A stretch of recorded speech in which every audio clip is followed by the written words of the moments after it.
Glória a Deus. Você que trouxe que tem o seu dízimo, que vai fazer a sua oferta, lembrando que essa é parte da nossa comunhão, parte do nosso culto. Então você tem um QR Code aí nas cadeiras, você pode fazer a sua oferta conforme o Senhor te ministrar. Amém? Vamos orar, eu vou orar novamente, eu não quero invalidar a oração do Gabriel, mas eu vou orar de novo. Eu vou orar pelas ofertas e vou orar pela palavra já. A Deia está ali com a salva. Se você trouxe a sua oferta física, você pode levantar a sua mão, ela vai até você para ela recolher. Amém? Jesus, obrigado. Obrigado mais uma vez por essa manhã. Nós te pedimos que o Senhor continue tornando nosso coração generoso, a nossa mente, Senhor Jesus, cada vez mais livre, Senhor Jesus, das prisões de Mamon. E eu oro, Senhor Jesus, para que em nome de Jesus haja prosperidade no nosso meio, que o Senhor abra as portas, Senhor Jesus, que o Senhor derrame cada vez mais oportunidades, Senhor Jesus, promoções, mas que nós não vivamos em função disso, Jesus. Que isso seja, Senhor Jesus, apenas, Senhor Jesus, eco, Senhor Jesus, do amor do Senhor, mas que isso não se torne a essência, o que nos faz amar o Senhor. Que o nosso coração seja generoso como o coração do Senhor é. Em nome de Jesus, eu quero orar por essa palavra, Jesus, e pedir, Espírito Santo, ministra-nos. Eu oro para que em nome de Jesus não seja, Senhor Jesus, aquilo que eu quero falar, aquilo que as pessoas querem entender, mas que seja exatamente o que o Teu Espírito Santo quer transmitir à igreja e exatamente aquilo que a igreja precisa absorver dessa palavra, em nome de Jesus. Amém e amém. Abra sua Bíblia em Apocalipse, no capítulo 2. Nós vamos ler do versículo 1 ao 7. Às vezes eu olho para o relógio e vejo que está muito cedo. Eu sempre fico preocupado porque eu acho que a minha pregação vai durar 10 minutos. Porque eu escrevo e falo muito rápido. Apocalipse 2, versos 1 ao 7. Estou lendo Efésios e peguei e falei assim, vou pregar em Efésios. E no meio do caminho o Senhor pegou e falou assim, o que você vai pregar tem a ver com Efésios, mas você vai ler a carta de Éfeso que eu mandei lá em Apocalipse. Eu fiquei meio assim, né? Aí o pastor André mandou uma mensagem para Ana, falando que o tema do nosso aniversário é Efésios. Aí veio o Johnny e leu antes leu antes do primeira coisa que ele leu quando começou o culto, Efésios. Ô glória! E o Senhor me mandou ler a carta em Éfeso, para Éfeso, em Apocalipse. Eu ia ler a carta de Efésios de Paulo, mas ele falou, não, é para você ler a carta em Apocalipse. Então vamos lá. Apocalipse capítulo 2, versos 1 a 7. Escreve ao anjo da igreja em Éfeso. Assim diz aquele que tem as 7 estrelas na mão direita e anda no meio dos 7 candelabros de ouro. Conheço as tuas obras, seu trabalho e a tua perseverança. Sei que não suportas os maus e que puseste à prova os que se dizem apóstolos, mas não são. E descobriste que são mentirosos. Tens perseverado e sofreste por causa do meu nome e não te desanimaste. Tenho contra ti, porém, o fato de que deixaste o teu primeiro amor. Lembra-te, pois, de onde caíste, arrepende-te e volta às obras que praticavas no princípio. Se não te arrependeres, logo virei contra ti e tirarei o teu candelabro do seu lugar. Mas tens a teu favor que odeias as obras dos nicolaítas, as quais eu também odeio.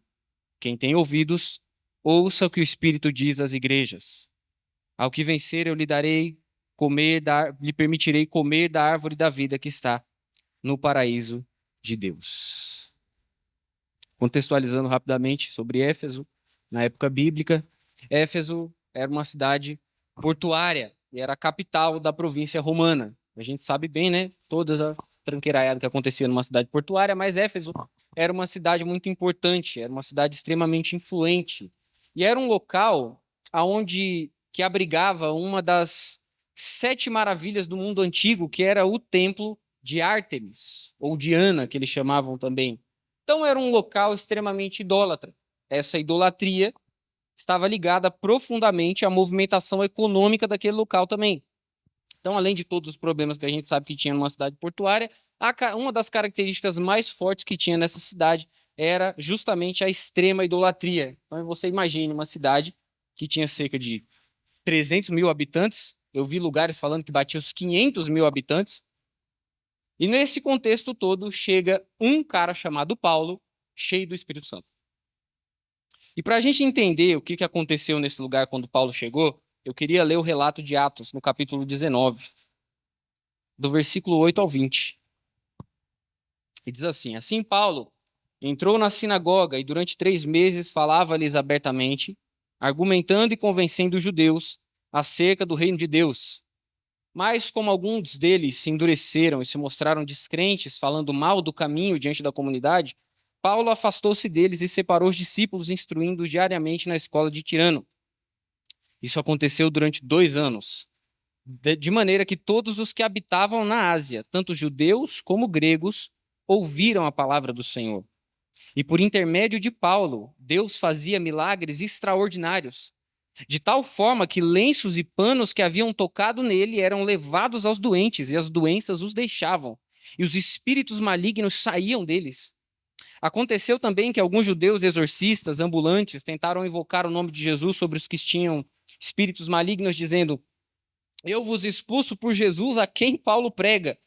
E os que fizeram isso eram os 7 filhos do judeu chamado Seva, um dos principais sacerdotes. Todavia, o espírito maligno respondeu: Conheço Jesus e sei quem é Paulo, mas vós quem sois? Então o homem em quem estava o espírito maligno saltando sobre eles os subjugou e os espancou, de modo que nus e feridos fugiram daquela casa. E esse episódio se tornou conhecido por todos os que moravam em Éfeso, tanto judeus como gregos, e todos se encheram de temor, e o nome do Senhor Jesus era engrandecido. E muitos dos que haviam crido vinham confessando e admitindo em público as suas práticas. Também muitos dos que praticavam artes mágicas ajuntaram os seus livros e os queimaram na presença de todos. Calculando o valor deles, estimaram que chegava a 50 mil moedas de prata. Assim a palavra do Senhor crescia e prevalecia com poder. Paulo, cheio do Espírito Santo, impactou aquele lugar, expandindo a igreja, quebrando a idolatria e o império que se alimentava dela, e isso fez com que ele enfrentasse fortíssima repressão. Se você ler o resto do relato de Atos, os capítulos 19 e 20, você vai ver o que aconteceu.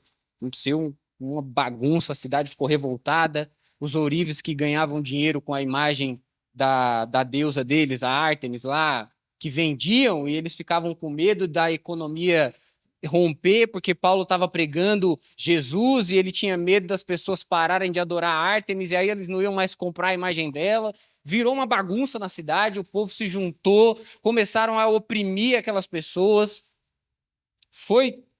Eu acho interessante porque a Bíblia pega e fala assim, tinha gente que fez aquela bagunça, começou aquela gritaria, aquela agitação, tinha gente que estava lá no meio, não sabia nem por que estava gritando, mas estava lá gritando também.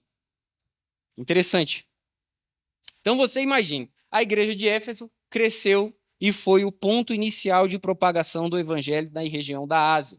Então, imagine que era uma igreja notável, uma igreja que tinha zelo, uma igreja que tinha amor e que tinha disciplina, uma igreja que influenciava e que crescia no meio da intolerância e da perseguição.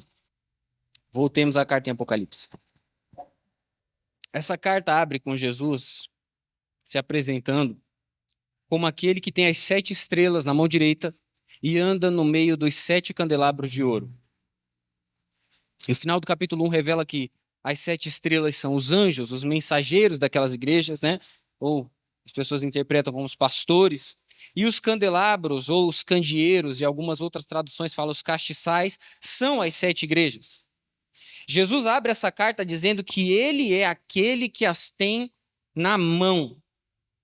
Ou seja, ele está no controle e ele lidera a sua igreja. E ele não só está no controle, não só lidera a sua igreja, ele anda no meio da sua igreja. Eu começo a aprender com isso, irmão. A primeira coisa, a igreja tem que saber o tamanho do Deus que serve. A igreja precisa se conscientizar que está diante de um Jesus glorioso, que era, que é, que há de vir, que é o Todo-Poderoso e o Filho do Deus vivo. Eu não acho que seja à toa que antes de falar qualquer coisa, a cada igreja, Jesus se apresenta com características gloriosas. Ele faz a mesma coisa quando ele fala com Esmirna, ele faz a mesma coisa quando ele fala com Filadélfia, ele fala a mesma, ele sempre se apresenta. Antes de falar com qualquer igreja, ele se apresenta de uma forma gloriosa. Ele faz questão de deixar bem claro que é ele quem está falando com aquela igreja. Uma igreja que não enxerga Jesus perde a sua identidade e morre. Não é à toa que Apocalipse começa do jeito que começa. Revelação de Jesus. Jesus está se revelando à sua igreja.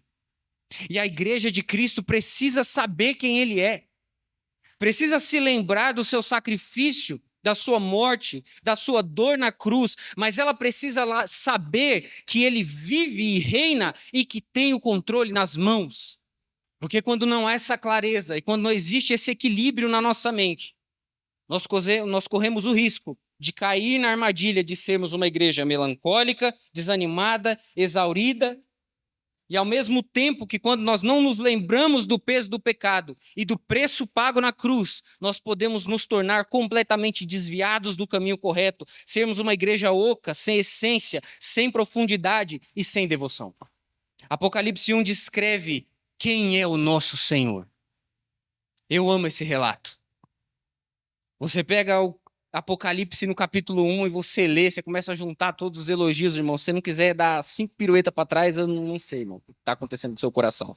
Apocalipse 1 diz que ele é aquele que era, que é e que há de vir, a fiel testemunha, o primogênito dos mortos, o soberano dos reis da terra, aquele que nos ama e pelo seu sangue nos libertou dos nossos pecados, nos constituiu reino, sacerdotes para Deus, o seu Pai. Ele é o alfa, o ômega, o princípio, o fim, o todo-poderoso, vestido com uma túnica longa, cingindo ao peito um cinto de ouro, cabelos brancos como a lã alva, olhos como chamas de fogo, pés semelhantes ao bronze reluzente e refinado numa fornalha, e a sua voz como a voz de muitas águas. Aquele que vive, que foi morto, mas agora está vivo para todo sempre, e tem as chaves da morte e do inferno. Esse é o nosso Jesus, que fala conosco.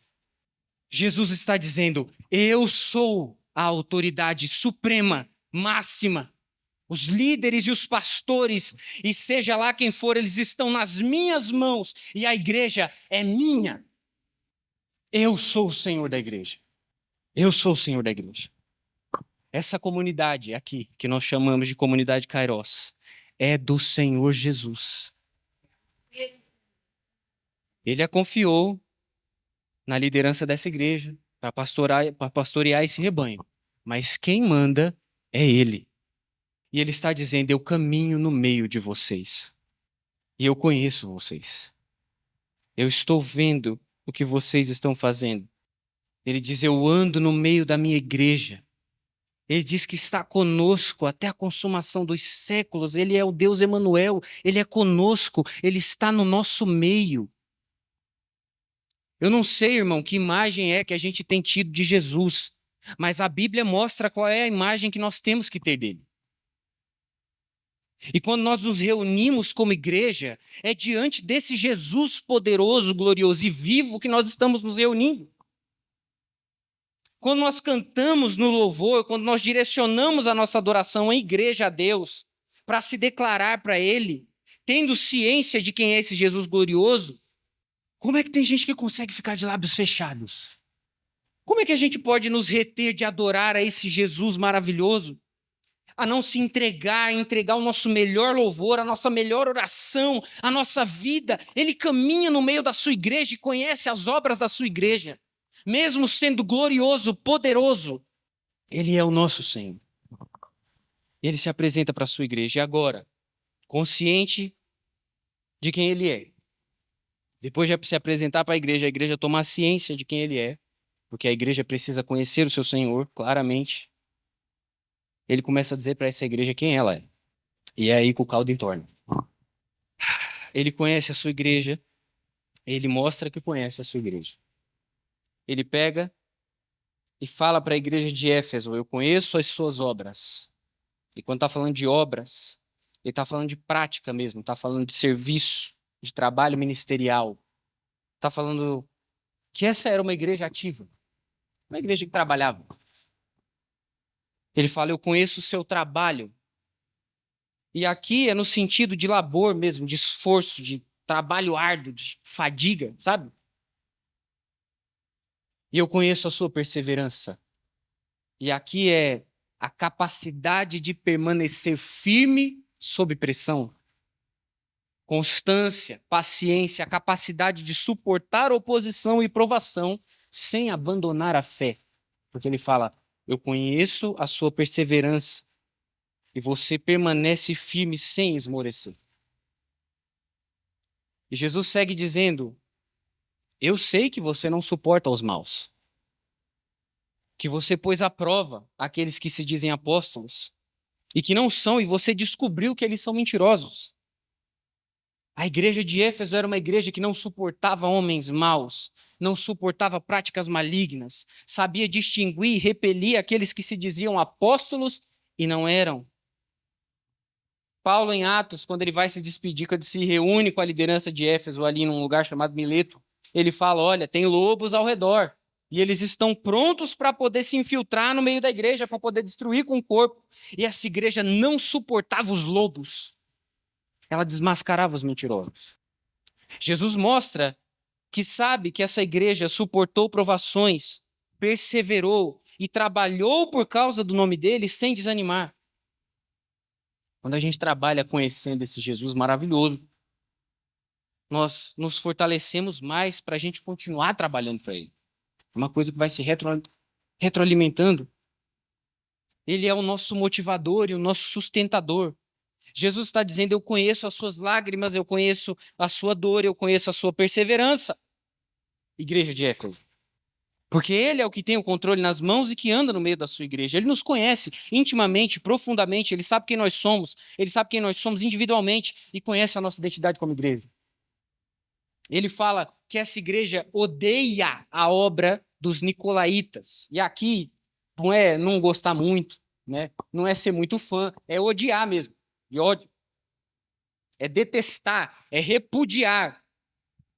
Eu li uma definição interessante que é perseguir com ódio, é ser contra, é lutar contra. Não é esse ódio assassino que a gente pensa, não é. É você ter ódio contra coisas erradas, contra algo intolerável, contra uma coisa maligna. E Jesus pega e fala assim: eu também odeio a obra desses caras. Os nicolaítas, que ele fala aqui, era uma seita herege na época da igreja primitiva, que se infiltrava nas igrejas e induzia as comunidades em prática de idolatria, imoralidade sexual, libertinagem, tolerância de pecado. Esses eram os nicolaítas. E Jesus pega e fala assim: vocês odeiam a obra desses caras, eu também odeio. A gente vê muitas igrejas aí que vive no hoje e está tudo liberado, irmão. Você pode vir do jeito que você está e fica na igreja do jeito que você quiser e Jesus não pode te falar nada. Isso é mentira.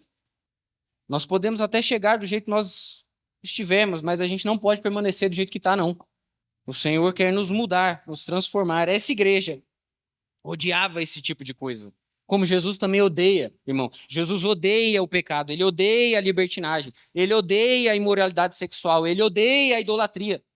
E essa igreja era uma igreja que, resumidamente, servia intensamente, perseverava corajosamente, odiava o que Jesus odiava. Mas, porém, Jesus tinha uma acusação contra ela. Tenho contra ti, porém, o fato de que deixaste o teu primeiro amor. E ter contra aqui é uma oposição frontal. É você encarar mesmo de frente. Jesus está criticando essa igreja frontalmente. E para criticar essa igreja frontalmente, você tem que estar do lado oposto. Tem que estar de frente. Percebe? Como é que pode uma igreja dessa estar oposta a Cristo? É interessante que Jesus fala, a forma como Jesus fala, não é que foi um acidente que isso aconteceu. Ele fala, deixaste. É de deixar mesmo, de largar, de deliberadamente abandonar o primeiro amor. E a palavra de amor aqui é ágape. Ágape é o amor profundo, sacrificial, é um amor de sacrifício, não é simplesmente um sentimento, é um amor sacrificial que representa o amor de Cristo, a essência do próprio Deus, que moveu Jesus a fazer o que fez por nós. Não é só emoção, não é só atração física, não é só amizade, é entrega.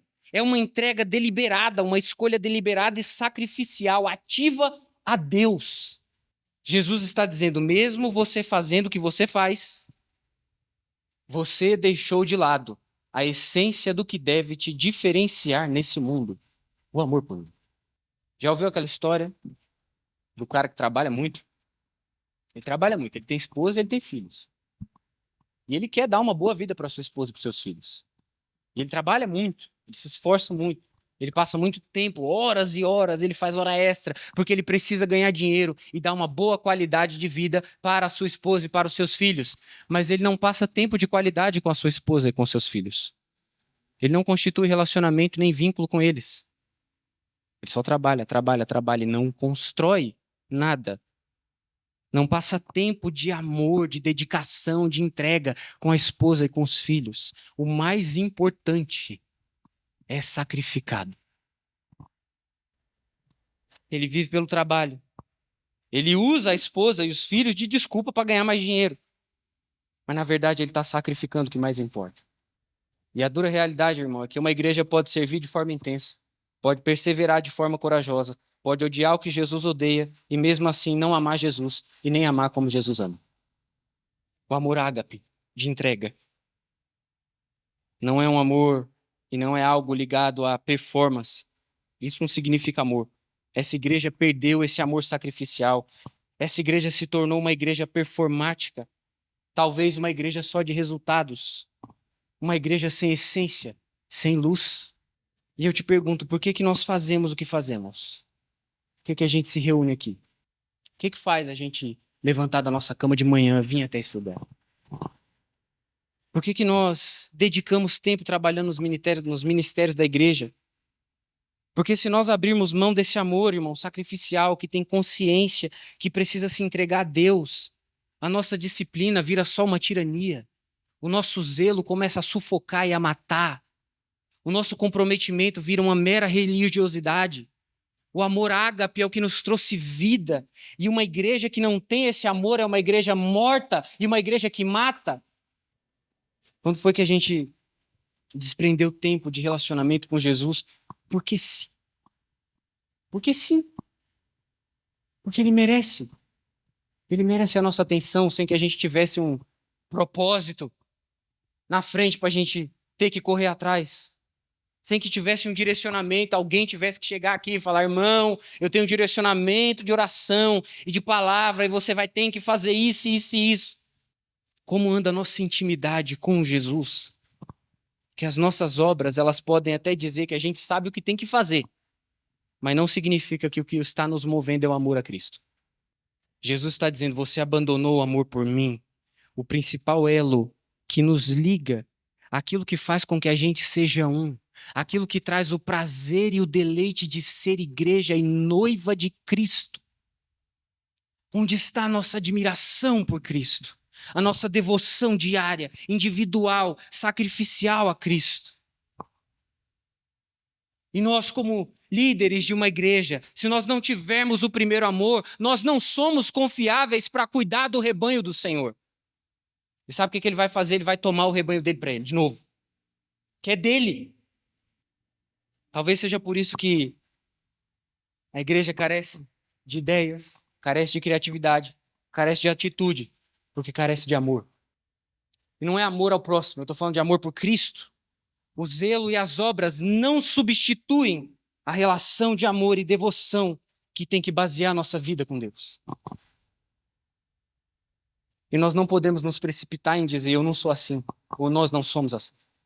Se individualmente nós não estamos bem com Deus, irmão, também não vai dar certo viver em igreja. Porque a igreja é o corpo de Cristo.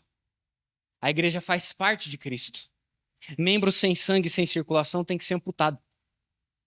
Ramo que não dá fruto, a palavra fala que o Cristo vem e corta fora. Mas Jesus pega e dá o caminho para essa igreja se endireitar. Lembre-se de onde você caiu. Volte ao ponto onde houve um desvio de conduta. Começa a lembrar onde é que foi que deu tudo errado. Eu vi uma interpretação interessante que dizia assim, era como se Jesus estivesse... Lembre-se daquilo que a gente tinha antes. Lembra da forma prazerosa como a gente se relacionava. Eu não estou falando de romantismo, irmão. Eu sei que a vida cristã não é um conto de fadas. Eu sei disso. Jesus nunca prometeu isso. Mas parece que às vezes a gente perde a graça, perde a admiração plena por Ele. Nosso coração parece não queimar mais de amor, parece que está tudo no automático. A gente só faz, a gente não sabe nem o porquê. Ou a gente também nem faz nada. E quando faz é para dizer que não fez nada. E o segredo não é você fazer muito ou pouco, o segredo é amar a Jesus e por isso fazer o que faz. É como se Jesus estivesse dizendo, lembra como era gostoso só passar tempo junto? Admirando, louvando o nome dele, porque sim, porque você descobriu esse Jesus maravilhoso, glorioso, que salvou a minha e a sua vida, que nos tirou do monturo do pecado, da destruição. Lembra como é gostoso pegar a palavra, ler e ele vai abrindo a sua mente enquanto você aprende algo novo. Que nem Maria, ela senta aos pés de Jesus e só fica ali escutando Jesus falar.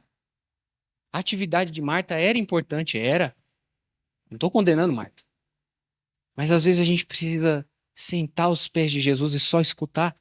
Momentos em que a gente ora o que a gente já orou, contando o nosso dia. Mesmo sabendo que Jesus já sabe como foi o nosso dia, falando como está o nosso coração, mesmo sabendo que Jesus já sabe como está o nosso coração, mas mesmo assim ele quer ouvir. No casamento, quando uma pessoa não está bem, quando o marido, quando a esposa não está bem, você sabe que a outra pessoa não está bem. Às vezes você até sabe por quê. Mas por que você fala? Porque você precisa se comunicar e a comunicação cria vínculo, cria laço. Eu não consigo ler a mente. Eu não consigo criar laço com uma pessoa que ler a mente dela e criar um vínculo com ela. Não consigo.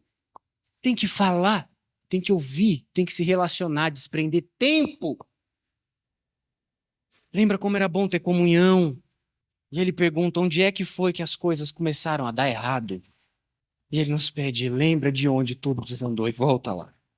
Começa a se lembrar de onde você caiu. E ele diz, arrepende-te. Arrepende-te. E a gente sabe o que é se arrepender. Não é sentir remorso, é mudar mesmo.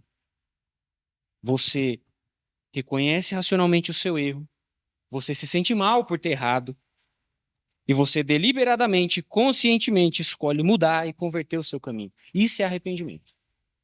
Quando acontecem essas três coisas.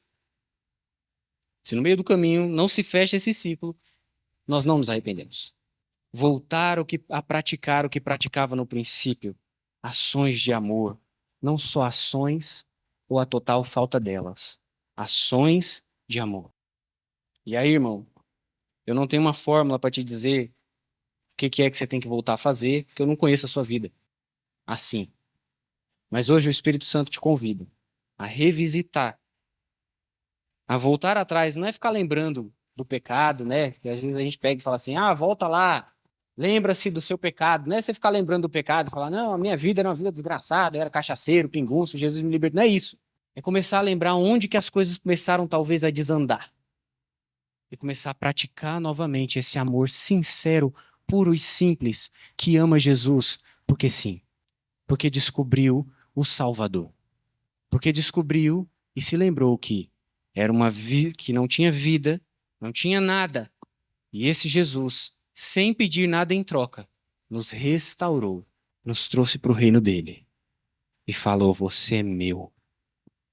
Eu quero você do meu lado. Eu quero que você continue comigo. Esse Jesus que nos ama incondicionalmente, intensamente. É esse relacionamento íntimo que Jesus quer conosco, comigo e com você. Volte a praticar o que você praticava no princípio. Ações de amor por mim. E ele deixa uma advertência. Jesus se apresenta, Jesus elogia essa igreja, Jesus corrige essa igreja, porque essa igreja está nas mãos dele. Eu sei que tem lugar aí, irmão, que se intitula como igreja, que não é igreja coisa nenhuma, é sinagoga de Satanás. E esses lugares ficam aí, por muitos e muitos anos, destruindo a vida de muita gente. Mas esta igreja é uma igreja que está nas mãos de Jesus e que Jesus está corrigindo. Ele não está soltando ela, ele está corrigindo, porque ele é o Senhor da igreja. Ele deixa uma advertência para ela. Se você não se arrepender, eu vou vir contra você e eu vou tirar o seu candelabro do seu lugar. Eu vou te remover da posição que eu te confio, porque você se tornou um problema. Isso é sério, irmãos. Isso é para nós. Nós não queremos estar contrários a Cristo. A palavra fala que obedecer é melhor do que sacrificar. E se Jesus está falando conosco é porque ele nos ama. Ele quer nos corrigir. Remover o candelabro do lugar é acabar, é dar fim. É isso que a palavra fala. Ele é o princípio, mas ele também é o fim. Ele é completo. E depois ele termina com uma promessa. Mas ao que vencer, eu lhe permitirei comer da árvore da vida que está no paraíso de Deus. Ao vencedor que se arrepende, que volta ao primeiro amor, que ouve o que o Espírito diz à igreja, a recompensa é a eternidade com Cristo. Amém, irmão?